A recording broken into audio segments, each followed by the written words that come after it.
Welcome back to the NRL Punters Weekly Digest, your one-stop shop for everything you need to know leading into this week's NRL matches, or at least most things you need to know leading into this week's NRL matches.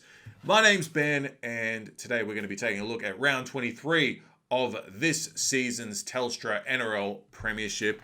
But before we get into that, as per usual, if you have not yet subscribed to this channel, here is a great moment for you to do so, and make sure you turn on those notifications so you can stay in the loop of all my content as it's dropping.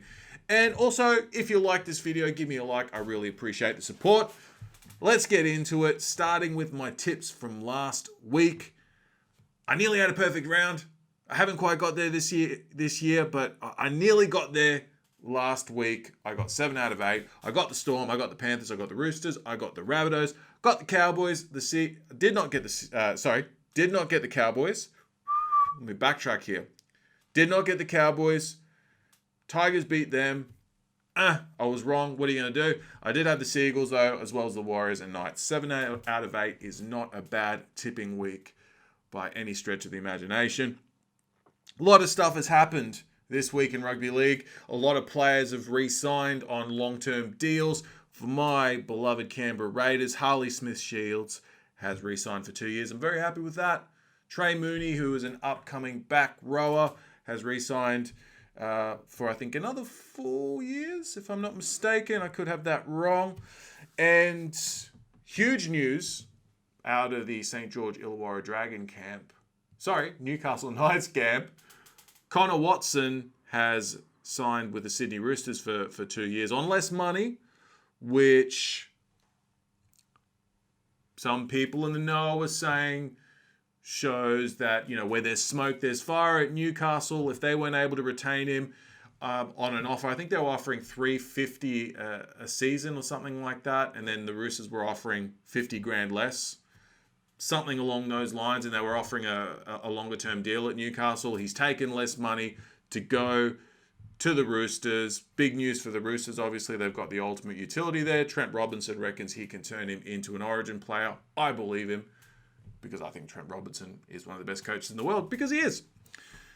Other signatures, no doubt, will follow, especially out of that St. George Illawarra camp, where they seem to be signing everyone under the sun who is available in the market. So, watch this space. And when I say watch this space, watch this NRL space for more updates on who's going where.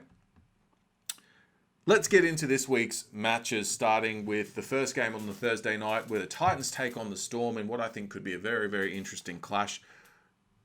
I'll be honest with you, I don't see the Titans winning this game, but the Storm have rested a few players, so now is as good as any opportunity against the Storm to get the 2 points. And you may have heard that Cameron Munster has flat out come out and said, hey, we need a loss. We need a loss before we go into this finals campaign.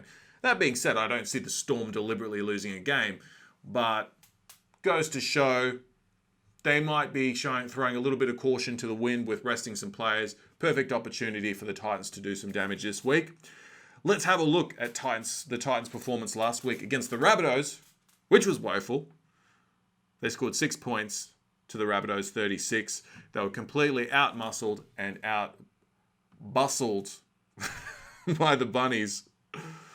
And for the Storm last week, they beat my Raiders 26-16 in really a game they should have lost. The Raiders were their own worst enemy throughout the whole entire game, but certainly in that second half, where they had the ascendancy and they just weren't good enough to go on with it. Too many uncompleted sets, all the rest of that. In terms of team changes for both sides, a lot for both teams, so please refer to my team list graphic for those changes. With respect to the betting market, $7.50 for the Titans if you fancy them. Not bad odds, because if there's a week where the Storm are going to falter, it might be a week where they're resting a lot of players. I still think they'll get it done. If you like the Storm, they're only paying $1.08. In the anytime try scorer market, few good ones I've picked for you here. Josh Adokar at $1.45. He's money most weeks. Nico Hines at $2.90. He's playing in the halves. He's playing at halfback, I believe, this week. So that's an interesting one there. And Harry Grant out of dummy half, $2.70. I really like that one. I think that is a very good bet. And if I'm not mistaken, Brandon Smith is not playing this week. I am correct. So it's entirely plausible that Harry Grant will play the 80 minutes. So good opportunity for him to score a try. In the margin betting, Storm 13 plus, which I really think is your only bet here, is $1.36. Not much value there. Maybe whack that into a multi, maybe with some of your try scorers. And my tip in this game is a Storm by 30. First Friday night game is a must-win clash for the Canberra Raiders here at Suncorp Stadium against, and I say here at Suncorp Stadium because I live down the road from Suncorp Stadium, against the Manly Warringah Seagulls from 6 p.m. Last week, the Raiders threw away the game that they should have won, which would have been the magic game in hand. Even that, in a sense, that would have been a 4-point victory when you're looking at the context of the makeup of that bottom 2 to 4 positions in the A, or positions probably 6 to 10 there.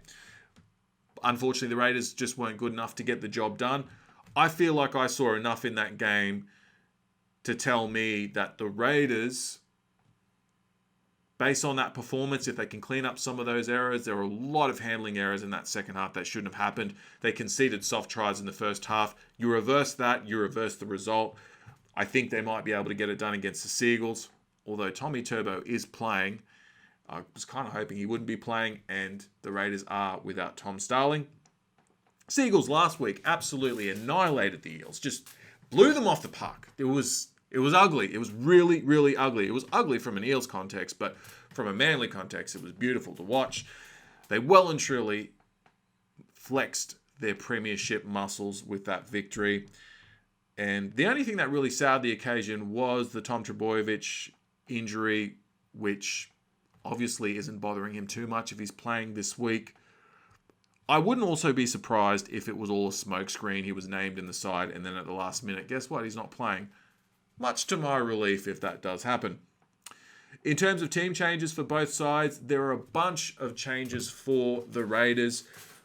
But the most notable of those changes is the return of their courageous fullback, one of the best defensive fullbacks in the comp, hands down, Chance Nickel-Klooster. So timely, that return. He was expected to be out for the full season because he had quite a serious neck injury.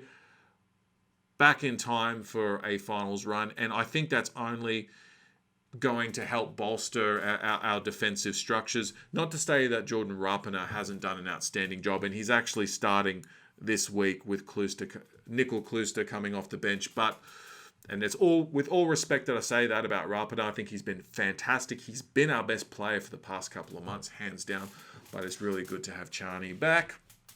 For the Seagulls, Moses Suli replaces Brad Parker, who's still suffering concussion from that sickening shot from Ryan Madison last week, which was totally uncalled for.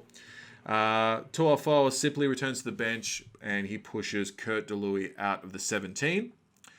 In the betting market, you'll get $4.70 for the Raiders, which I think is worth a little flutter if you think the Raiders are going to win, which I do.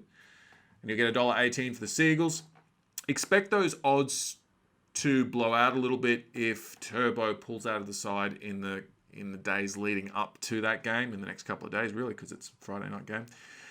In the anytime try scorer market, I like Jason Saab at $1.52. Josh Schuster, $2.80. I love watching this kid play. It's just like, he's a back rower with the half skill set, and he's got the speed, and he's got the size, he's got all that. Love him. And Bailey Simonson, who scored a hat-trick last week at $2.30, he's a grease lightning. Get on him if you think that he's going to score a try at $2.30. Good odds there. My tip in this game is the Raiders to win by 2 points. And if you like that Raiders 1 to 12, you'll get $7. Panthers Bunnies from Suncorp Stadium. That's actually a hell of a doubleheader from Suncorp Stadium on Friday night. If you're a Brisbaneite and you can get out to Suncorp, if they're allowing crowds, I'm not quite sure where that's at the moment. I'm sorry, but if they're... No, they are allowing crowds because I'm going to the Brisbane game on Sunday. Corporate box seats again. I don't want to brag, but anytime I want to go to a Broncos game, and I don't follow the Broncos, but Suncorp's a great place to watch football, and I'll watch a football game if it's in comfortable surroundings as are the corporate boxes. If I'm out with the plebs, I'm not interested. I'm a pleb, but I'm a bit of a snob when it comes to stadium seating. Corporate box for me only these days. Panthers take on the Bunnies from Suncorp. Last week, the Panthers beat the Dragons in Nathan Cleary's return match. He was able to dust off the cobwebs there. They won 34-16. Bunnies trounced the Titans 36-6. We spoke about that earlier. Cody Walker, yes, we're so blessed to have the talent that we have in the NRL and to be able to see these ridiculously talented players do what they do on a week-in, week-out basis. Tom Trbojevic is arguably the best player in the competition at the moment. Fine, but is Cody Walker too far behind? I'm not sure. And then when Cleary's got some more game time under his belt, I mean, does he just jump up the ladder again? I mean, it's great to watch. And you throw Latrell Mitchell in there and all the other great attacking and defensive exponents that Souths have got. It's really good to watch. But Cody Walker and Latrell Mitchell, they ran right over the Titans last week. Cody Walker bagged 3 try assists. Let me just read the stats here. 3 try assists. And Latrell Mitchell scored a try, set up another, and he broke 10 tackles. 10 tackles. Outstanding. In terms of team changes, for the Panthers, there are a heap of changes. Please refer to the team list. For the Bunnies, Dane Gagai, Alex Johnson, and Campbell Graham have all overcome injuries and are fit to play. That's a huge boost for Souths. And Jaden Sewer's vacant spot on the bench is filled by Hame Sele. In the betting market, you'll get $1.70 for the Panthers in the head-to-head and $2.15 for Souths. If you ask me, that Souths $2.15 is the bet of the effing round, man. That is a bet there. That is a really, really good bet. I think Souths are looking the stronger of the two sides on paper, if you ask me. Just my opinion. Just my opinion. And I'm also going off form. In the anytime try scorer market, Brent Naden, $1.75. I tell you what, the Penrith Panthers have got the luxury of letting a guy like Brent Naden go from their side and still have a plethora of backline talent to come through. I mean, you look at Brent Naden, the way he's played over the last month or so. I mean, that guy there, I mean, New South Wales has got an abundance, an embarrassment of riches in the outside back stakes, but Brent Naden is not a guy that would look out of place in a New South Wales jersey. The only thing I would have said about him is, at times his defense has been, a bit suspect. In the past has been a bit suspect, but man, that guy can really run, and he's just, $1.75. Get on, Brent. Appy Coruscant, $4.50. That's a good bet from dummy half. I like Appy. And Alex Johnston in his return game, $1.72. We all know he likes to score a try. If you like bunnies, 1-12, which I do, $3.50 is a great bet there. And I am tipping Souths to win by 1 point. That is going to be a Adam Reynolds field goal. I'm not going to say Cody Walker field goal. I'll say Adam Reynolds. He's going to take a little bit of that spotlight away from Cody Walker, which will do him good. And he's going to score that field goal. First Saturday game, Tigers Sharks from Brown Park in Rockhampton.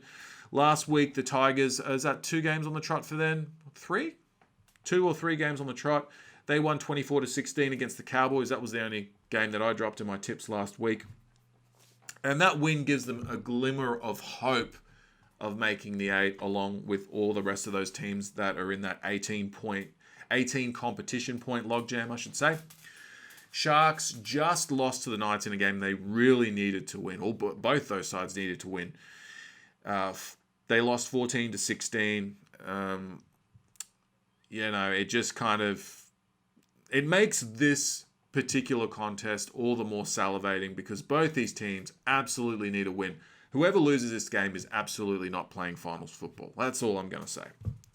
In terms of team changes for the Tigers, James Tamau and Jake Simpkin replace Thomas McKaylee and Jacob Little, and James Roberts returns to the side via the interchange bench.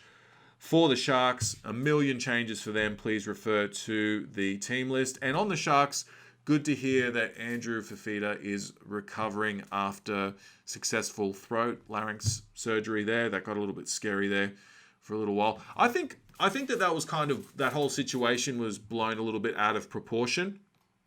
For starters, Andrew Fafita was in an induced coma.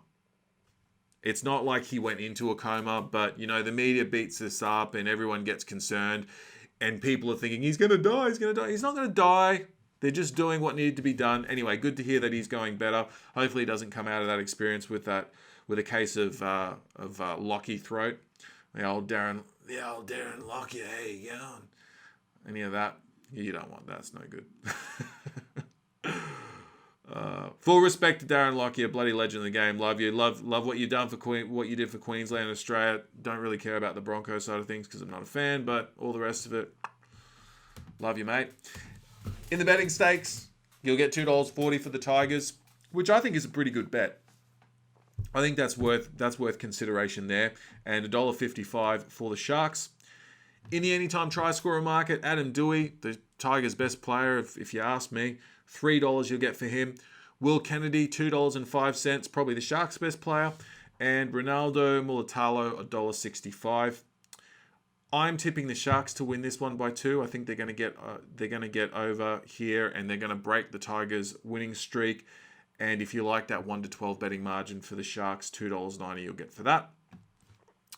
Bulldogs, Knights from Seabus Super Stadium at 5:30 p.m.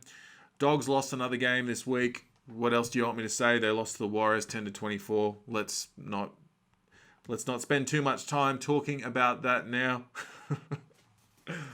And I dare say next season, with the roster the Dogs are assembling, we won't be talking too much about losses next season. So, Bulldogs fans, if you get turned on by a loss because you've had so many losses that it's the only way you can get off, just enjoy it while it lasts, because next year you got some winning ways coming your way. For the Knights, they beat the Sharks 16-14. That was a win that I think all but secures Newcastle's finals prospects. I think Newcastle will make the 8. It all comes down to who gets that 8th place spot. They'll finish in 7th as far as I'm concerned. Team changes for both sides. Please refer to the team list. There's too many for me to be bothered to name. In the head-to-head market, if you're looking at some betting odds, $5 for the Dogs, they're no chance, and $1.16 for the Knights.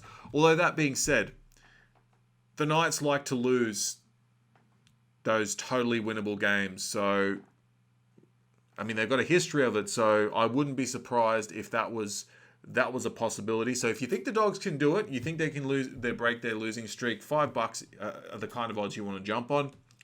In the anytime try scorer market, Kalen Ponga $1.65, I think he'll score, as well as Inari Tuala at $1.48, and the big man, Bradman Best, $2.05.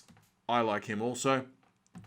I'm tipping the Knights to flog the Bulldogs here by 24 points. This is just going off their current form. They're looking very good. They're building. And if you like the Knights 13+, it's only $1.58. So, to be honest, I'd probably stay clear of that one. Because like I mentioned earlier, this could be the game that the Knights decide to drop their bundle and give it away. So don't unload the kitchen sink on that $1.58. But it's worth whacking into a multi if you think that'll happen. I think it'll happen. I'm not trying to overthink myself here, but maybe I am. Anyway, do what you want to do. These are just suggestions. Whatever.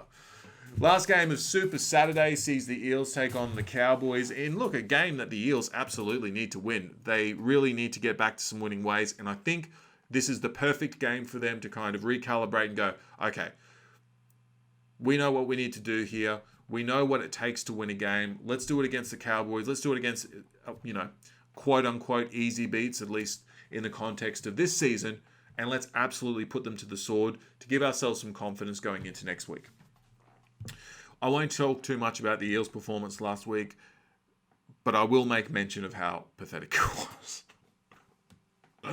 For the Cowboys, they lost to the Tigers. We spoke about that earlier. And I just want to point out that I tipped Tommy Dearden to score a try, and he did score a try. That guy is gold. I don't know what it is since he's moved to the Cowboys, but he just knows how to find the try line. So if he's not setting up tries, which I think he's only doing kind of here and there, at least he's scoring them. So that's got to be good for the young halfback's confidence. In terms of team changes for the Eels, please refer to the team list. Too many to name. And for the Cowboys, Ruben Cotter replaces the suspended Griffin Niami on the bench. Is it Griffin Niami or Neem? I do apologise if I haven't pronounced that properly. I have not heard his name spoken of in a call yet because I did not watch the Cowboys last week. In the betting stakes, $1.30 for the Eels, which I think is fair. It's what they should be paying. Let's see if they aim up to the mark. $3.40 for the Cowboys. In the anytime try scorer market, I've got Kyle Feldt at $1.90, Micah Sevo at $1.52, and King Clint Gutherson, who came under a lot of scrutiny following his performance last week. And for a guy who supposedly is chasing a $1 million payday, he is not really playing like a $1 million player. I don't think he's a $1 million player anyway. I think he's an $800,000 a year player. But Gutho's got to be better this week. He's got to lead from the back and get the Eels the win. I'm tipping the Blue and Golds to win this one by 14. And if you like the 13 plus for the Eels, which I do, $2 for them. First Sunday game is from Clive Berghofer Stadium in Toowoomba, where the Dragons take on the Roosters.